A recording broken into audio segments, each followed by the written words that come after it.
Shalom. First and foremost, I want to give all praises, honor, and glory to Yahweh, Ba'ashem Yahweh Shai, Ba'ashem Kakwadash. Double honors to the apostles and elders of GMS that rule well. Peace, love, and salutations to all the brothers out there pushing this word of sincerity and the truth. Shalom to the brothers, sisters, and children out there keeping this word of sincerity and the truth. Okay, I want to do a quick lesson going into this YouTube short.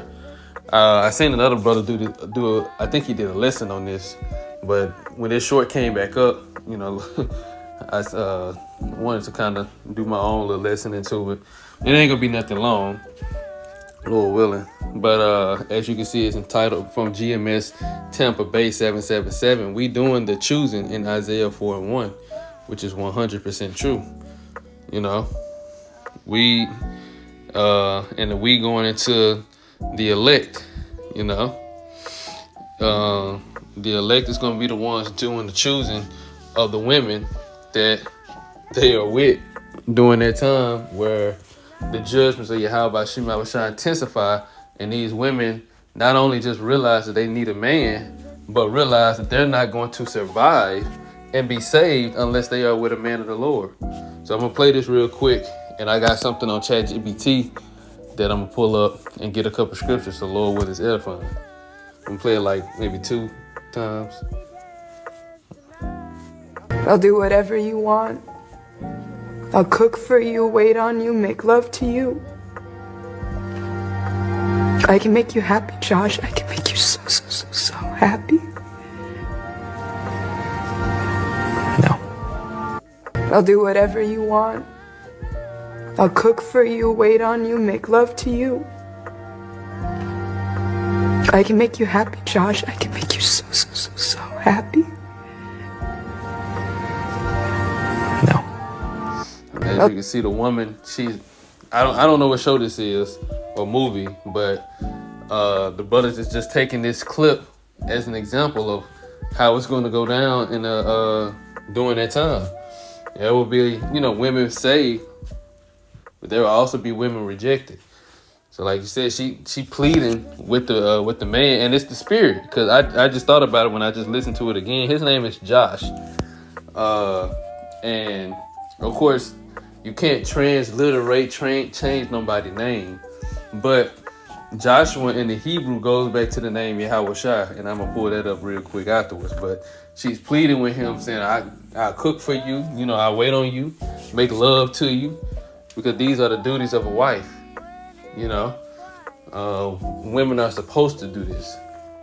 This is not a privilege for a man to have his wife to do these things. This is a requirement as a part of being a wife.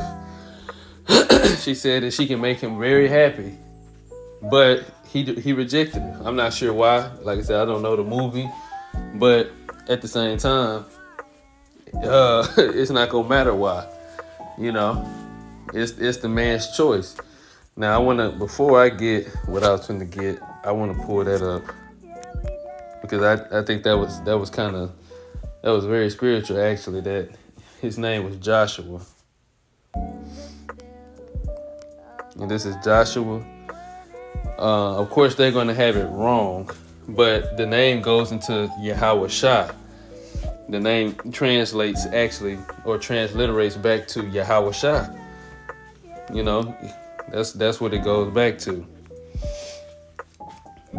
As you can see, of course they got his name Jehovah, but it be Yahweh. Yahweh is salvation. That's what Yahweh Shai came to do, to save. See, this is going to see. That says, yeah. Of course, it's not the whole word Yahweh Shai. It's not the whole how they got it written up in here. But going into his names means to be saved, to save, or be delivered. And I'm gonna just pull that up too. Of course, they got the wrong name in here. They got Jesus. But as you can see, it goes into the same thing right here under the biblical outline usage. Yahweh is salvation. See, down here in C, Joshua was the famous captain of the Israelites, Moses' successor. Letting you know that these names are similar. And it might even, yeah, see, here it is. Here it is again. Right here in the root. See, the root etymology goes back to Yahweh Shai, which is to save, like he said right here, to save, to be saved, be delivered. That's what Yahweh Shai is coming back to do. His name, his purpose is in his name. So I just thought that was spiritual. That the dude name was Josh, and the woman was begging and pleading with him, wanting him to choose her. Now, that being said, let me get this Proverbs 16. As a matter of fact, not Proverbs 16, not yet. I'm gonna get Isaiah 3. I'm gonna get Isaiah 3, and I'm not gonna read all of it, but I want to get straight to the point. It is Isaiah chapter 3 and 16. And I might get it in a couple of translations, but in the KJV it says, "Moreover, the Lord said, because the daughters of Zion are haughty and walk with stretched forth necks and wanton eyes, walking and mincing as they go, making a tinkling with their feet." And let me get that in a different translation. Because, well, matter of fact, before I do that, let me get the definition of the word haughty. It says, haughty is to be high, to be exalted, to be high, lofty, tall, exalted, to be lofty of Yahweh's ways, good sense, because it can be in a good, well, they're saying in a good sense to be lofty, but then it says to be haughty or be arrogant in a bad sense. But that's what the women are. See, and down here it gets to it gets to the point. To be haughty, to exalt, become haughty, to be proud. And that's what it's going into. Because the majority of women in today's time are extremely proud. And they think that they are truly better than a man. Now let's get it on Google. See, it says to be haughty is to be proud, vain, arrogant, conceited, snobbish, superior, important. And women know that women are like that, because a lot of women don't even get around. They don't even get along with each other. And a lot of that because they think they better than each other, you know, and they think a lot of them think that they're better than the man. It says arrogantly superior or disdainful. So the Lord said, verse 16 again, moreover, the Lord said, because the daughters of Zion are haughty, which is proud, and walk with stretched forth necks and wanton eyes, walking and mincing as they go, and making a tinkling with their feet. So now I want to get Proverbs 16 and 18, because with that woman in that video, she was humbled, you know, and she still didn't get chosen. Like I said, I don't know the reason why, I don't know the clip or the movie, but she's begging the man, basically pleading with him for him to take her in or maybe take her back, whatever the case may be, and he rejected her. And that's going to be the reality for a lot of women in the times that we coming into now. Especially, for Isaiah 4:1, it's going to be a lot of women that do get rejected.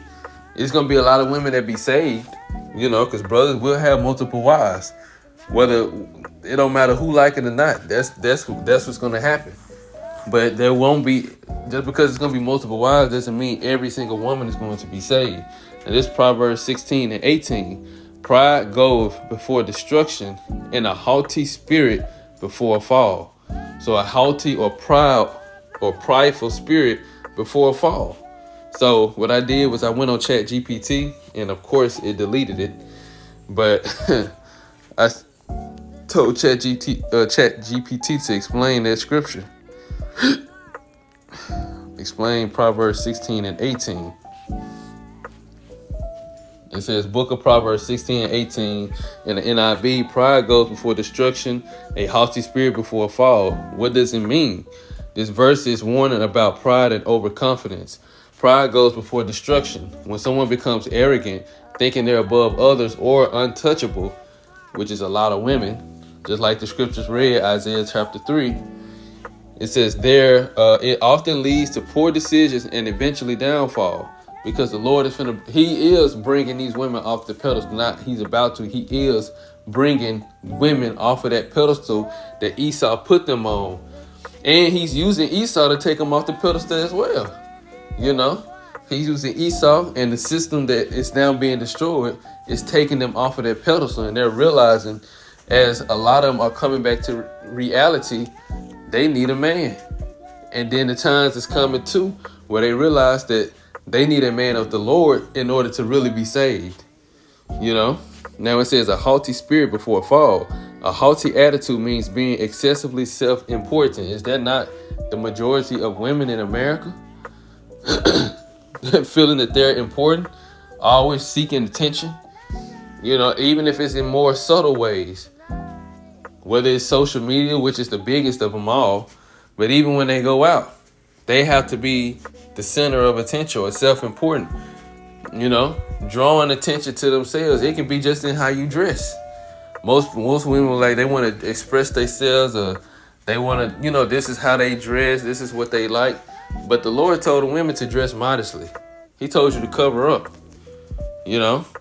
So even if you're not on social media blasting or trying to project yourself out there as self-important, you still do it in subtle ways. We're not supposed to do that at all.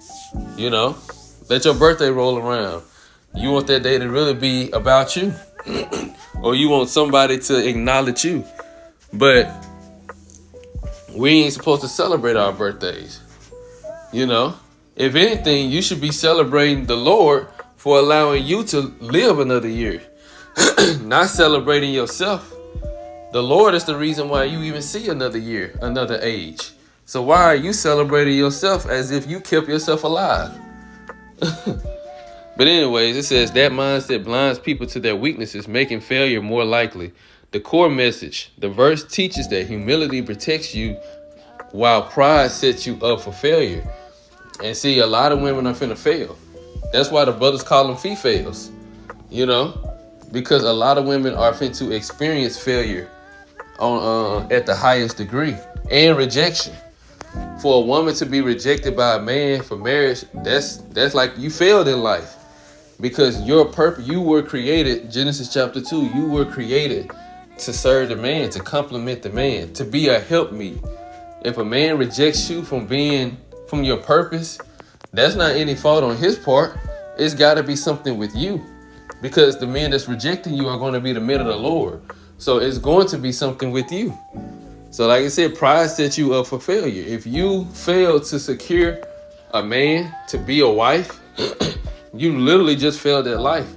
You have a whole reproductive system that brings children or brings life into the earth, and you're being rejected by the very man that you need to bring life into the earth. And these men are approved by Yahweh Bashim Abashai, so it's something wrong with you. A lot of women are finna experience that. So again, that's why the brothers call them fee-fails. It says, it's not saying confidence is bad, but unchecked ego can lead to mistakes, broken relationships, or even ruin.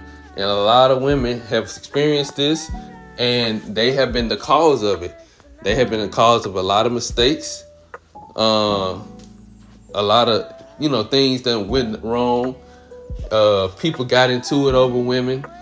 People done lost their brothers. Men done lost their lives because of women. Broken relationships. Women done broke up with the men that they were with because they felt like, because they was too proud, felt like they was the center of attention. The man's supposed to worship them, or they want to control the man, or a man that broke up with them because of those said reasons. It says, or even ruin. They destroy themselves. In practical terms, overconfidence leads to ignoring advice, and ignoring advice leads to bad outcomes. That's for all the women who didn't learn that they were being deceived, they had been deceived by Esau Edom about their place in life, and ignoring that advice will lead to the outcome that they're going to experience, being rejected by the men of the Lord, the top men on earth. Arrogance leads to alienating others, which leads to loss of support. Okay? That's why I say also too, Wisdom and knowledge is going to be the stability of the time. Isaiah 33:6. Wisdom and knowledge is going to be the stability of the times. And as a matter of fact, I want to get that in the GNT because I got a brother. I seen a brother. Who was it? Who was it? Shaquat. I think that was Elder Brother Shaquat from the GMS Mississippi camp. He had posted this verse in the GNT, and I really liked it. This is Isaiah 33 in the GNT. Isaiah 33:6, or 5 and 6. How great the Lord is. He rules over everything. He will fill Jerusalem with justice and integrity and give stability to the nation. He always protects his people and gives them wisdom and knowledge. Their greatest treasure is their reverence for Yahweh Ba'ashim Yahushua. This is what the men of the Lord possess. Like I said, he gives stability to the nation. That starts with the elect. He's giving that until the men of Yahweh Ba'ashim Yahushua. So, arrogance from a woman, because that's the main subject and topic. It says leads to alienating others, which leads to loss of support. During the times of Jacob's trouble, women are going to experience trouble like never before, to where they realize that they need a man of the Lord. But because they haven't been working on themselves, again, ignoring advice, they haven't been, because this advice is coming from the Heavenly Father through men, through the prophets. But since they haven't been doing that and working on themselves, especially women that have been with brothers or had the opportunity to be with brothers, or may have already been with brothers, they ignored the advice. They alienated themselves from them. Now, when they need the men of the Lord the most, they lost support. But this is the flip side. Humility leads to openness to correction. And this is what the very few sisters experience. The true believers, women that truly believe and serving Yahweh Ba'ashim Yahushua in sincerity and the truth. And children.